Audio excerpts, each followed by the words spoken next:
You probably clicked on this video because you've got a potato PC and you want high performance, and I've got 5 high performance shaders that I tested to see if they're any good. I determined if these shaders were actually high performance based on my GPU fans. If they turned on, then you know this bad boy is more demanding, but if my fans stayed off, then you know this is a high performance shader and doesn't require anything beefy. First on the list is the potato shader. Pretty funny, right? I mean, if you've got a potato PC, you're gonna be using the potato shader. It just kind of makes sense. And straight off the bat, this whole time using this shader, no fans turned on. When it comes to the lighting, it's actually pretty impressive. While there's definitely better shaders out there, this is pretty good for what's labeled a high performance shader or a potato shader. Again, the lighting isn't spectacular. It's not RTX or anything, but it is still pretty realistic. Now, interesting enough, during nighttime, the saturation goes down a lot. I know this is probably intended, and it's definitely different from other shaders, but I have to admit it's kind of cool. It gives everything kind of this illusion of everything being colder, and when I was around lighting, it was a nice contrast between the dark of the night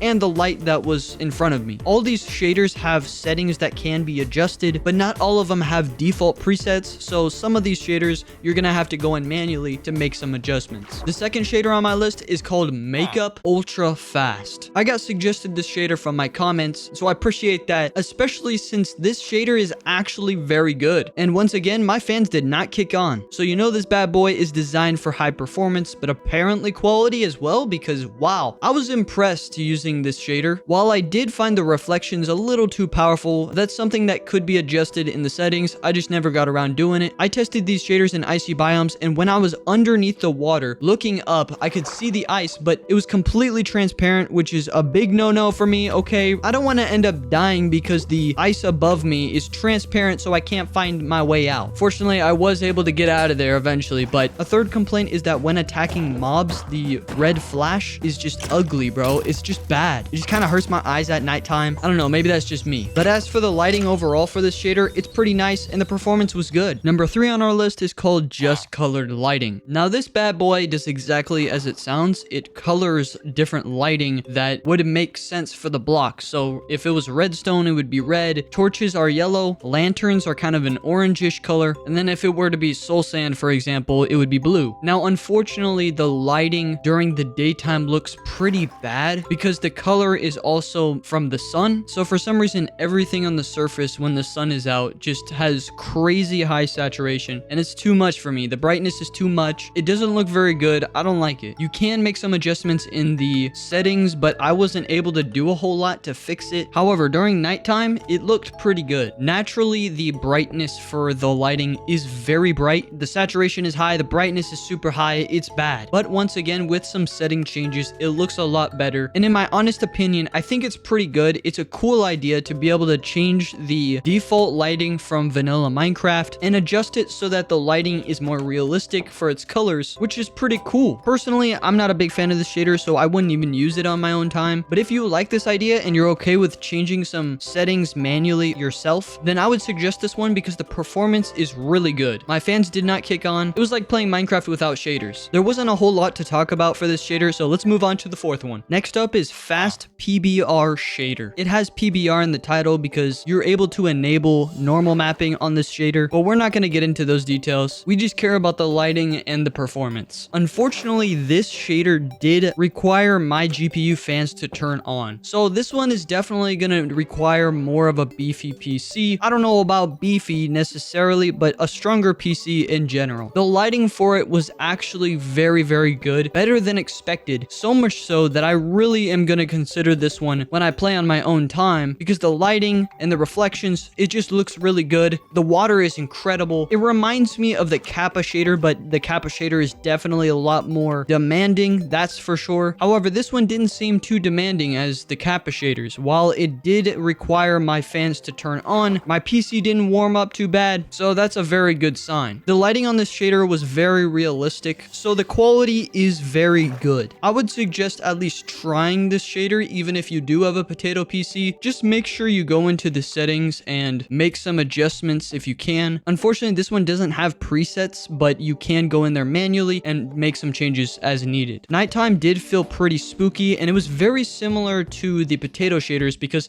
the saturation did go down. Not as bad as the potato shaders, but so did the brightness, so it wasn't as bright as the potato shaders during nighttime. Again, it does require a stronger PC, but considering how good the lighting is, you might want this even if you have low frame rate while using it. And finally, big five, number 5, the 5th shader that I have recommended, and that is BSL Classic. Now, the biggest problem, yes, I'm going to start with a problem. The biggest problem I have with this is that the shader doesn't look that great. If you set the settings to the lowest, then you have no shadows whatsoever. It's literally base vanilla Minecraft, except everything is a bit brighter and softer, which is okay, I guess, but it's not ideal for those who want more of a realistic lighting. However, if you go a step up from minimum settings to low settings, you do get that rendering for shadows, which makes the shader look more realistic, which is nice. But because of this, it means you may need a more stronger PC to enable the higher settings. Now, the cool thing about this is I set it all the way to the medium settings,